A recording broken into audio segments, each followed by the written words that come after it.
প্রিয় দর্শক, আমি মোহাম্মদ জহুরুল ইসলাম।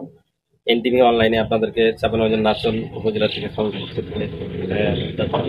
আমি যে জায়গাতে দাঁড়িয়ে আছি এটা হচ্ছে নাচল উপজেলার বাঘাই নিম্ন মাধ্যমিক বিদ্যালয়। এটি গত গত 2 দিন আগে হচ্ছে কালবৈশাখী ঝড়ে এই বিদ্যালয়টি লন্ডভন্ড হয়ে যায় ঝড়ে। এখন পর্যন্ত এই বিদ্যালয়টি আমার পিছনে দেখতে পাচ্ছেন। আমি একটু দেখানোর চেষ্টা করি যে আমার এই বিদ্যালয়টি হচ্ছে যে টিনের চাল উড়ে গেছে এবং এই টিনের চাল উড়ে যাওয়ার কারণে পাঠদান ব্যাহত হচ্ছে ছাত্রছাত্রীদের। এবং এই স্কুলের ছাত্রছাত্রীরা আমাকে যেটি জানিয়েছে যে সামনে ঈদের পরে হচ্ছে পরীক্ষা হবে। তো এই পাঠদান যেহেতু এখন ব্যাহত হচ্ছে এবং তাদের একটা শঙ্কায় জেগে উঠেছে তারা কিভাবে ঈদের পরে পরীক্ষা দিবে যেহেতু পাঠদান বন্ধ রয়েছে। আমি আজকে সরজমিনে আপনাদেরকে একটু দেখে যাচ্ছে যে বাঘাই নিম্ন মাধ্যমিক বিদ্যালয়টি এখন পর্যন্ত কোনো প্রশাসন লোকজন ভিজিট বা পরিদর্শনে আসে নাই, এমনটি আমাকে এই স্কুলের কর্তৃপক্ষ জানিয়েছে। আমি একটু আপনাদের একজন টিচারের সাথে কথা বলতে চাই। এমপি হলের মাধ্যমে আমি দেশবাসীকে থেকে জানাতে চাই, আচ্ছা আপনাদের এই বিদ্যালয়ের নাম কি? বাঘরাইল নিম্ন মাধ্যমিক বিদ্যালয়। আচ্ছা, এইটি যে যে টিনের চালা উড়ে গেছে কবে উড়েছে? কিন্তু গত পরশুদিন মানে 16 তারিখ দিবাগত রাতে, মানে কালবৈশাখী ঝড়ে? জি, কালবৈশাখীর ঝড়ে। আচ্ছা, আপনাদের এই কালবৈশাখী ঝড়ে টিনের চালা উড়ে যায়, মানে বর্তমানে কি কি সমস্যা হচ্ছে আপনাদের? আমাদের মেন সমস্যা সেটা হচ্ছে এই যে পাঠদানের যে সমস্যা, সেটা 1 নম্বর। দ্বিতীয় কথা হচ্ছে যে আমাদের বিদ্যুৎ সংযোগ বিচ্ছিন্ন হয়ে গেছে।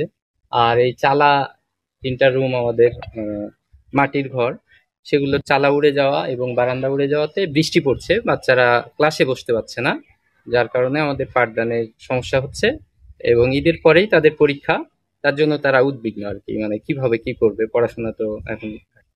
একজন টিচারের সাথে কথা বলতে চাই। পরশুদিন এই ঝড়ে লন্ডভন্ড হয়ে গেছে স্কুল। এখন আমাদের শিক্ষার্থীরা ক্লাসে আসতে পারে না এবং পানির সুব্যবস্থাও নেই, বিভিন্ন বিদ্যুৎ বিচ্ছিন্ন হয়ে গেছে এবং অনলাইনের কাজগুলো হচ্ছে না। এখন আমাদের ইউনো স্যার বা বিভিন্ন চেয়ারম্যানের কাছ থেকে আমাদের দেওয়া হয়েছে সব কিছু, কিন্তু ওনারা এখনও আসেনি। এখন কর্তৃপক্ষের আমরা দৃষ্টি আকর্ষণ করছি, যদি আমাদের এই ব্যবস্থাটা তাড়াতাড়ি অতি সত্বর দেওয়া হয় তাহলে আমাদের পাঠদানটা অন্তত সুষ্ঠুভাবে চালনা করতে হবে, কারণ আমাদের অর্ধবার্ষিক পরীক্ষা সামনেই রয়েছে। আমরা এই পরশুদিন থেকে পাঠদানও দিতে পারছি না, কোনো কাজও করতে পারছি না।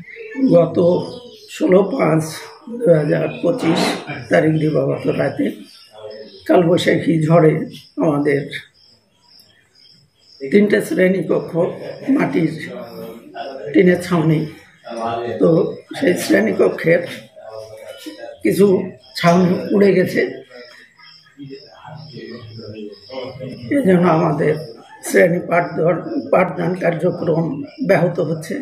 একটু বৃষ্টি হলে মানে ছেলে মেয়েরা শ্রেণী কক্ষে বসতে পারছে না।